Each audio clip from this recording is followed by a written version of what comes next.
What if I told you the key to maintaining the U.S. military's air superiority in the future may be to take the human pilot completely out of the equation?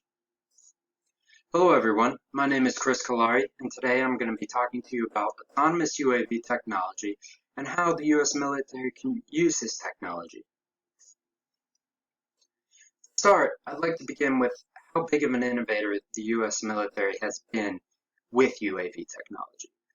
They're the first to use this technology, such as unmanned aircrafts, instead of traditional manned aircrafts in warfare, such as the global war against terrorism, where these aircrafts have been proven to be very effective in surveilling and destroying enemy insurgencies in the Middle East. So why are UAVs so useful to the U.S. military? First, as obviously, they remove the risk of loss of U.S. military personnel life by physically removing the pilot from the aircraft. With no pilot in the aircraft, in the case that the UAV is shot down, there is no loss of life on the U.S. military side. Second off, they're much less expensive than traditional manned aircrafts. The MQ-9 Reaper is a UAV that is seen and been used in the U.S. military throughout the Middle East. It's basically our typical UAV in operations right now. That costs around $6.5 million, as opposed to a manned aircraft such as the F-35 that the U.S. military has recently invested in that cost $91 million per unit. With this said, it is much cheaper to buy UAVs than manned aircrafts. And third, pilots would be able to control multiple aircraft simultaneously, or aircraft would be able to operate autonomously without a pilot. Right now, the U.S. Air Force is at a pilot shortage. They are actually short 750 fighter pilots at the moment. If the shortage continues, they will need to look into autonomous UAV technology and how it can help them by replacing these pilots with computers. So to start off with the technology, you may have heard the term drone before. Well, a drone is a very simple UAV. They were termed drones because they were no more than a radio-controlled aircraft, and they were controlled by a human pilot on the ground at all times. Advances in UAV technology have led to improvements in the autonomy of these aircraft. What I mean by autonomy is their ability to fly and conduct missions with minimal human input. They are able to do this through built-in control and guidance systems that perform low-level human pilot abilities.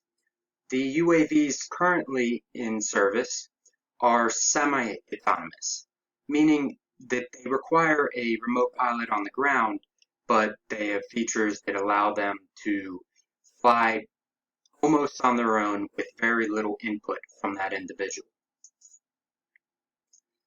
So, going into what autonomy really is, and what the goal the U.S. military has in increasing the UAV's ability to do as much autonomous onboard processing as possible. So the success of a UAV's mission depends on its payload computer. The payload computer is the main computer that connects the UAV to the people on the ground and to the U.S. military, the humans in control. So a payload computer provides onboard sensor control, image aggregation, local processing for image and other metadata, compression, and storage, and transfers this data to those on the ground and who are commanding the aircraft.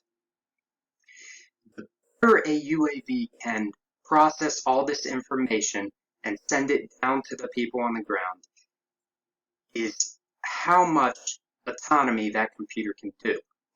It needs to process this information before it gets to the ground so it can be identified on the ground in a quicker fashion. And pilots aren't forced to continually monitor these aircraft.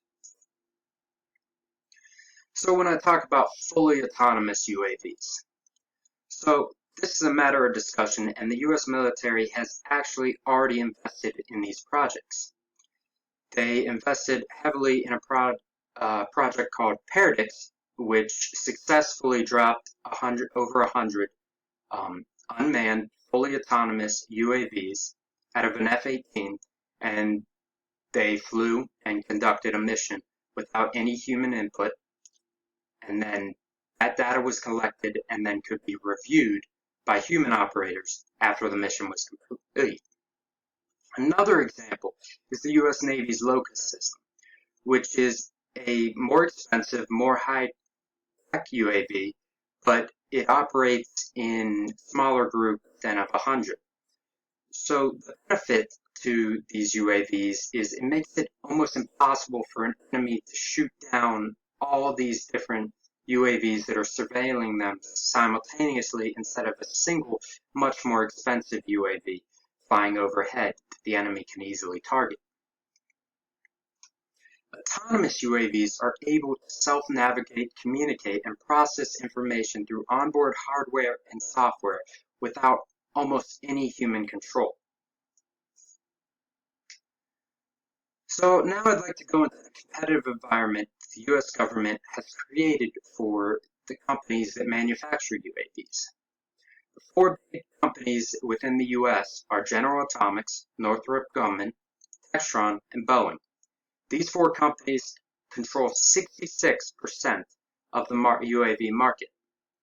It is key for these companies to invest in autonomous UAV technology, or they're simply going to be left behind or taken over in the UAV market by other companies that can implement this autonomous UAV technology. So the economics. The U.S. military has a huge budget for spending, more than any other nation in the world. It is more than $587.2 billion. Of that $587.2 billion, $4.61 billion is dedicated to UAV-related spending.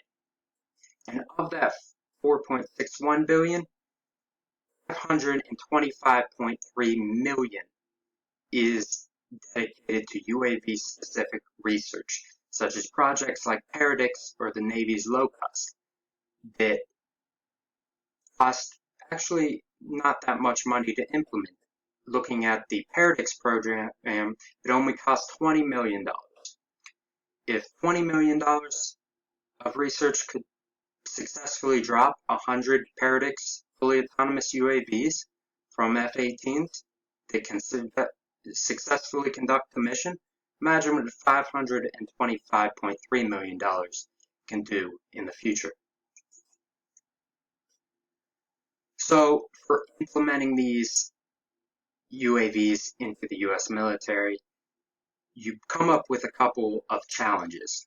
So the first challenges are related to and have been around since the original implementation of UAVs, and they're more moral dilemmas of how these autonomous machines should be used in war and whether or not they could use lethal force. So this problem can be overcome by the U.S. military using these fully autonomous UAVs in the beginning solely for surveillance and reconnaissance missions and not giving them the ability to use lethal force. This would solve many of the moral dilemmas of using these machines in war. Second off, the U.S. military has already invested billions and billions of dollars into manned aircraft. The F-35 flight program, such as the manned aircraft that is about to be put into place in the U.S. military on a very large scale, costs nearly $1 trillion. This is a lot of money invested into these manned aircraft that the U.S. military just doesn't want to throw away. Well, Boeing has actually done a study where they have converted a F-18 fighter plane into a UAV by installing computers and replacing into the cockpit and removing the need for it to be a manned aircraft.